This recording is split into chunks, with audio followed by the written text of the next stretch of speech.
வணக்கம் நண்பர்களே, வாழ்க வளமுடன், நலமுடன், வாழ்க வையகம். எல்லாருக்கும் நம்மளோட இன்று ஒரு தகவல் சுதமா யூடியூப் சேனல் மூலமாக நன்றியும் வணக்கத்தையும் தெரிவிச்சுக்கிறோம். நம்ம இன்று ஒரு தகவல் சுதமா யூடியூப் சேனல் இன்றைக்கி நம்ம பார்க்க போகிற பதிவு பார்த்திங்கனாக்கா அட்சய திருதியை.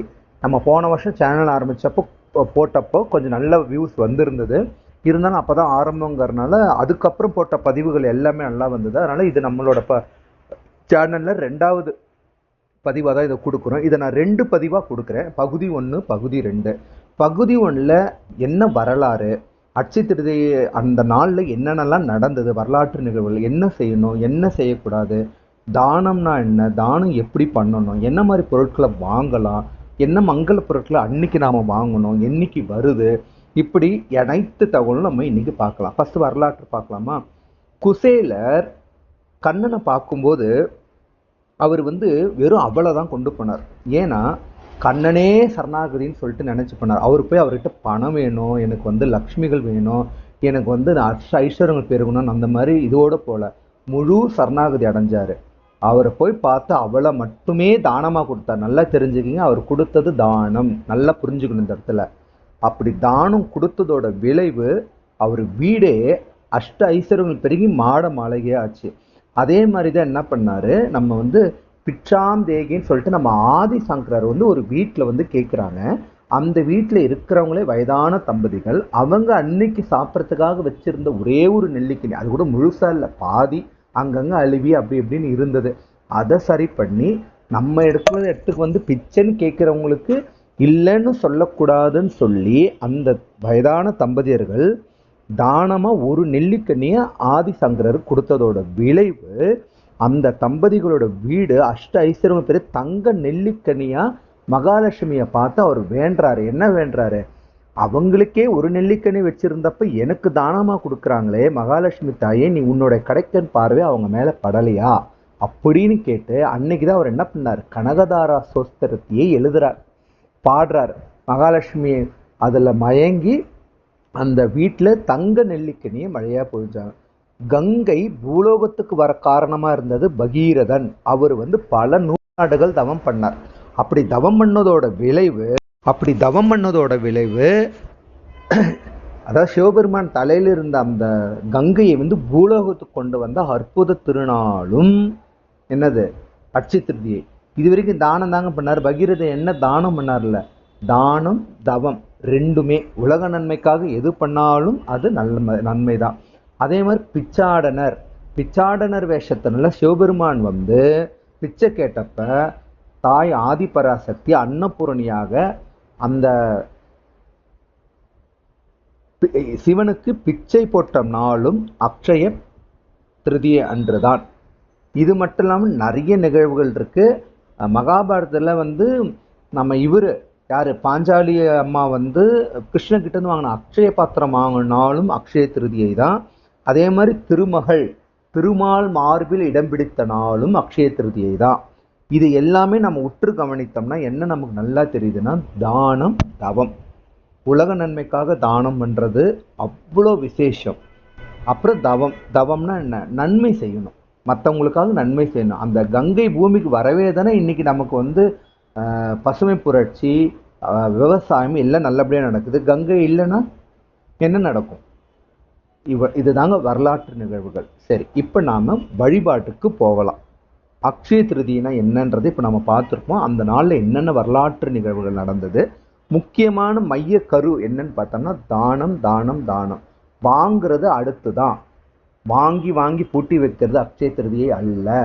நீங்கள் அதில் ஒரு பொருளாவது நீங்கள் தானம் பண்ணால் மட்டும்தான் அது வளரும். சரி, இப்போ அக்ஷய திருதியை என்னைக்கு வருதுன்னு பார்த்துருவோம். 19ஆம் தேதி மதியம் 1:33க்கு ஆரம்பித்து 20ஆம் தேதி காலை 11:12 மணி வரைக்கும் தான் இந்த திருதியை இருக்கிறது. ஆக 19ஆம் தேதியா 20ஆம் தேதியான்னு குழப்பம் இருக்கிறவங்களுக்கு தீர்வு என்னன்னா, அக்ஷய திருதி 20ஆம் தேதி. ஏன் 20ஆம் தேதி? 2 விஷயம். ஒன்று, நமக்கு சூரிய உதயம் கணக்கு. 19ஆம் தேதி கிருத்திகை இருக்கு. கிருத்திகை முடியாது மாலை 6 மணிக்கு மேலே தான் நமக்கு முடியுது. நம்மளோட எந்த வழிபாடாக இருந்தாலும் அடுத்த நாளும் முன்னால் வரணும்னா 6 மணிக்கு மேலே செய்யலாம், தவறு இல்லை. எங்களுக்கு திங்கட்கிழமை டைம் இல்லைன்றவங்க தானத்தையும் வழிபாடும் எப்போ வச்சுக்கலாம்? 19ஆம் தேதி மாலை 6 மணிக்கு மேலே வச்சுக்கலாம். ஏன்னா 7 மணிக்கு தான் கிருத்திகை முடியுது. அதுக்கப்புறம் ஆனால் 6 மணிக்கு மேலே நமக்கு அது முடியறதுங்கிறனால நம்ம 6 மணிக்கு மேலேயே நம்ம வந்து ஆரம்பிச்சிடலாம். சரி, இல்லைங்க எங்களுக்கு 20ஆம் தேதி லீவு தான், இல்லை நாங்கள் வீட்டில் தான் இருக்கோம், எங்களால் பூஜை புனஸ்காரம் பண்ணி எல்லாமே பண்ண முடியும், தானமும் பண்ண முடியும், வழிபாடும் செய்ய முடியுன்றவங்களுக்கு 2 நேரம் இருக்குது. காலை 6லேருந்து 7:20 வரைக்கும் நேரம் நல்லா இருக்குது. ஏன்னா இது திங்கக்கிழமை, 7:09 10:30 12 எல்லாருக்குமே தெரியும். திங்கக்கிழமை ராவுகாலம் யமகண்டம். ஸோ அதனால் அதுக்கு அடுத்த நேரம் 9:15லேருந்து 10:25 வரைக்கும் 20ஆம் தேதி நல்ல நேரம் இருக்கிறது. தானமும் செய்யலாம், வழிபாடும் செய்யலாம். ஆனால் 19ஆம் தேதி தாங்க இருக்குன்னா ஒரு கவலையும் படாதீங்க. நம்மளுடைய மனதும் நம்மளுடைய பிரார்த்தனையும் நம்மளுடைய நல்ல எண்ணங்கள் தான் நமக்கு வாழ்க்கையை கரை தேற்றும். அதனால் 19ஆம் தேதி மாலை 6 மணிக்கு மேலே தொடங்கிடலாம், தவறு கிடையாது. இப்போது இன்னைக்கு வருது, என்னைக்கு தான் நம்ம உண்மையாக கொண்டாடணும். அதே மாதிரி இது வந்து முழுக்க முழுக்க திருமாலும் பெருமாளும் திருமகளும் சார்ந்ததுனால தான் திங்கக்கிழமை. ஏன்னா திங்கக்கிழமை ரோகிணி நட்சத்திரம் வருது, சூரியோதயம் கணக்கு பண்ணி தான் 20ஆம் தேதி காலை. ஸோ 11-12 கூட முடியுது. ஆனால் நம்ம வழிபாடு பண்ணுறதுக்கு 2 நேரம் கொடுத்துருக்கோம். ஏன்னா திங்கக்கிழமை 7:09 10:12ங்கனால. சரி, இப்போ நம்ம வழிபாடு எப்படி பண்ணலாம்? நம்ம சேனலில் வழக்கமாக போடுறது தான். வீட்டை நல்லா மெழுகி வாசலில் நல்லா கோலமிட்டு அந்த வாசலில் நமக்கு 2 தீபங்கள் ஏற்றி, அதாவது நிலைய வாசலுக்கு வெளியில் வைக்கணும். இதில் நிறைய பேருக்கு குழப்பம், உள்ளே வைக்கணுமா வெளியில் தான் வைக்கணும். வீட்டோட நிலவாசலில் அழகாக தோரணம் கட்டுங்க. என்ன தோரணம்? மாவிளை தோரணம் ரொம்ப முக்கியம். வீட்டோட வாசல்லையும் கட்டணும். வீட்டுக்குள்ளே வரும்போது நமக்கு வந்து வாஸ்து கிரகலட்சுமி இருப்பாங்க இல்லையா, அவங்களுக்கு அன்றைக்கி வைக்கணும். பூஜை ரூம்லேயும் இந்த மாதிரி மாவிளை தோரணத்தை கட்டுங்க. மாவிளை தோரணம் வந்து வீட்டுக்கு நல்ல பாசிட்டிவ் வைப்ரேஷன்ஸும் கொடுக்கும், இறை சக்தியை வீட்டுக்கு அழைத்து வரும். சரி, அடுத்து வழிபாட்டுக்கு உண்டான மலர்கள் என்ன? வெண்மையான நிறமலர்கள் ரொம்ப முக்கியம். அதை விட இது மகாலட்சுமிக்கு உகந்தனால தாமரை மலர். ஏன் வெண்மைனா, குசேலர் வந்து அவளை தான் தானமாக கொடுத்தார், அதனால வெண்மை ரொம்ப முக்கியம். அம்பாளுக்கு வெண்மை நிறம் ரொம்ப முக்கியம். யாருக்கு? நம்ம மகாலட்சுமி தாயாருக்கு. ஸோ என்ன மலர்கள், வாசனமிக்க மலர்கள், வெண்மை நிறமாக இருந்தாலும் நன்மை. அதை விட அன்னைக்கு ஏகப்பட்ட விலை விற்பாங்க. என்னது? தாமரை மலர். வாங்கி பண்ணுங்க. இல்லைன்னா மல்லி கிடைக்குதுங்க, முல்லை கிடைக்குது, தாராளமாக பண்ணலாம். இது மலர்கள். சரி, நெய்வேத்தியம் வெண்மை நிறம் சொல்லியாச்சு. அப்போ என்ன? பால் பாயாசம், அவல் பாயாசம், அப்புறம் கற்கண்டு பாயாசம், இல்லை கற்கண்டில் சாதம், இதெல்லாம் நெய்வேத்தியமாக வச்சுக்கலாம். எல்லாமே பார்த்தாச்சா? இப்போ வழிபாடு என்ன பண்ணணும்? சுவாமிக்கு நாம் எல்லாமே ரெடி பண்ணி வச்சாச்சு. மனசு நிறைய உள்ளம் குமுற 2 சொட்டு கண்ணீர் விட்டு, தாயே மகாலட்சுமி, எங்கள் வீட்டில் போன வருஷம் வரைக்கும் இவ்வளோ பிரச்சனைகள் இருந்தது. போன வருஷம்தான் உன்னோட பார்வை எங்கள் வீட்டில் படலை. இந்த வருஷமாவது உன்னோட பார்வை எனக்கு பட்டால் கொஞ்சம் நாங்களும் கொஞ்சம் மேலே வருவோம். எங்களோட தீய எண்ணங்களை அழிச்சு, இப்படி தான் வேண்டணும், நம்மளோட தீய எண்ணங்களை அழிச்சிக்கோ, எனக்கு நல்ல எண்ணங்களை உருவாக்கி கொடு, 4 பேருக்கு நல்லது செய்கிற எண்ணத்தை கொடு, 4 பேருக்கு நான் தானம் பண்ணுற மாதிரி இருந்தாலே எனக்கு போதும் அப்படின்ற மாதிரி நம்ம வேண்டினாலே மகாலட்சுமி தான் நிரந்தரமாக நம்ம வீட்டில் வாசம் செய்வா. சரி, அடுத்து என்னென்னலாம் பண்ணலாம் நல்லா தெரிஞ்சுக்கங்க. எதெல்லாம் வளரணும்?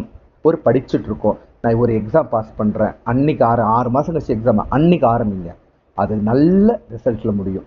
நான் ஒரு கடை ஆரம்பிக்க போகிறேன், அன்னைக்கு ஆரம்பிங்க. ஒரு பிள்ளையார் சொல்லி போட்டு ஆரம்பிக்கிறது அந்த நாளில். எது வளரணும் நினைக்கிறோம் அதில் சாட்சாத் எல்லாம் தான் வரும். தங்கம் வரும், துணிமணிகள் வரும், வெள்ளி வரும். எதெல்லாம் நம்ம வீட்டில் வளரணும்னு நினைப்போமோ அதுக்கு செய்யலாம். தொழில் தொடங்க ஆரம்பிக்கிறதுக்கும் நல்ல நாள் அதுதான். நம்ம எது வளரணும்னு நினைக்கிறோமோ அன்னைக்கு அதை பிள்ளையார் சொல்லி போட்டு ஆரம்பித்தாலும் கண்டிப்பாக அது நல்லதில் தான் முடியும். ஏன்னா அது திதி அப்படி, அட்சய திருதி. எங்களுக்கு வசதி இருக்குன்றவங்க என்ன வேணாலும் பொருள் வாங்கலாங்க. எல்லாத்தையும் நம்ம சொல்லணும்ல, எங்களுக்கு எதுவுமே வசதி இல்லை தாங்க, இப்போ தாங்க நாங்கள் கொண்டாடுறோம் அப்படின்ற எளிமையான 2 மங்கள பொருட்கள், கல்லுப்பு, இன்னொன்று மஞ்சள். இது இப்போ மட்டும் இல்லை, ஒவ்வொரு தமிழ் மாத பிறப்பன்னைக்கு நம்ம வீட்டு வாங்கி வச்சு பூஜை அறையில் வச்சு வழிபாடு பண்ணிவிட்டு அதுக்கப்புறம் நம்ம என்ன பண்ணலாம்? அதை நம்மளோட சமையலுக்கு யூஸ் பண்ணிக்கலாம். எப்பவுமே உப்பு ஒரு ஜாடியில் போட்டு வச்சு அதில் ஒரு ரூபா போட்டு அதில் ஒரு வசம்பு, நம்மளோட மஞ்சள், மங்கள பொருட்களாக அது மேலே வச்சு பண்ணலாம். இதுதான் நம்ம சொல்கிறது. ஸோ மகாலட்சுமி மாதம் செய்யறதுன்னு பார்த்தா மஞ்சள், கல்லுப்பு. தானமாக என்ன கொடுக்கலாம்? அரிசி, பருப்பு, கோதுமை. தானம் ரொம்ப ரொம்ப முக்கியங்க. இதில் என்ன நம்ம சொல்ல வர மெயின் பாயிண்ட்டு தானம். நீர்மோர், வெயில் காலம் இல்லைங்களா, நீர்மோர் கொடுக்கலாம். ஏன்னா அது வெண்மையான பொருள். ஸோ அதை நம்ம தாராளம். தயிர் சாதம் ரொம்ப ரொம்ப நல்லது. இவ்வளோ பொருள்கள் இருக்கு, நம்ம எதை வேணாலும் தானமாக கொடுக்கலாம். ஓகேங்களா? ஸோ இதுலேருந்து இப்போ எல்லாருக்கும் ஒரு தெளிவு வந்திருக்கும்னு நினைக்கிறேன். பொருள் வாங்கி வைக்கிறது அக்ஷய திருதியை கிடையாது. முதலில் தானமாக செய்ய வேண்டும். தானம் செய்யணும்னு நினைப்பு வந்துட்டாலே அப்புறம் நம்ம கையில் இருக்கிற என்ன பொருளோ, கடன் வாங்கி ஒரு பொருள் வாங்காதீங்க. இன்னைக்கு கடன் வாங்குறதுன்னு தப்பு. அட்சய திருதியனையும் கடன் வாங்கினா என்ன நடக்கும்? வருஷம் ஃபுல்லாக கடன் தான் வாங்குவோம். அதனால இருக்கிற காசு ₹1 தாங்க இருக்கு, பரவாயில்ல. கல்லுப்பு ஒரு ₹5 வாங்கிட்டு வந்து பூஜை ரூம் வச்சு பூஜை பண்ணுங்க. மஞ்சள் ஒரு 5 மஞ்சள் குண்டு வாங்கிட்டு வந்து வைங்க. அதை நம்ம சமையலுக்கு யூஸ் பண்ணிக்கலாம், எதுக்கு வேணாலும் யூஸ் பண்ணிக்கலாம், தவறு இல்லை. அதை அப்படியே எடுத்து வச்சு தூக்கி போடணும் கிடையாது. இப்படி நாம் உள்ளன்போடவும் நல்ல மனசோடவும் 4 பேருக்கு நன்மை செய்கிற அந்த எண்ணத்தோடவுமே வழிபாடு செஞ்சாலாவே மகாலட்சுமிதா என்ன பண்ணுவா? நம்ம வீட்டில் வந்து நிரந்தரமாக தங்கிடுவா. எப்போ நாம் நல்லது செய்யணும்னு ஒரு நினப்பு வந்துட்டாலே போதும். ஸோ இப்போ நம்ம இந்த பதிவில் எல்லாமே பார்த்துருக்கோம். அட்சய திருதியை எந்தெந்த வரலாற்று நிகழ்வுகள் எல்லாம் நடந்திருக்கு, என்ன செய்யணும் என்ன செய்யக்கூடாதுன்னு பார்த்தாச்சு. வாங்க வேண்டிய மங்கள பொருட்கள். எங்களுக்கு எதுவுமே கிடைக்கலைங்க, யாருமே இல்லைங்க, எங்களுக்கு வசதி இருக்குன்னா சாப்பாடு செஞ்சு போடுங்க. ஒரு ஆசிரமத்தில் கொண்டு போய் அன்றைக்கி ஒரு வேளை சாப்பாடு வாங்கி கொடுங்க. இல்லையா ஒரு ஆளுக்கு கோவிலில் வெளியில் எவ்வளோ பேர் அவங்களுக்கு வாங்கி கொடுங்க. இப்படி தானம் செய்யுங்க, நிலைத்து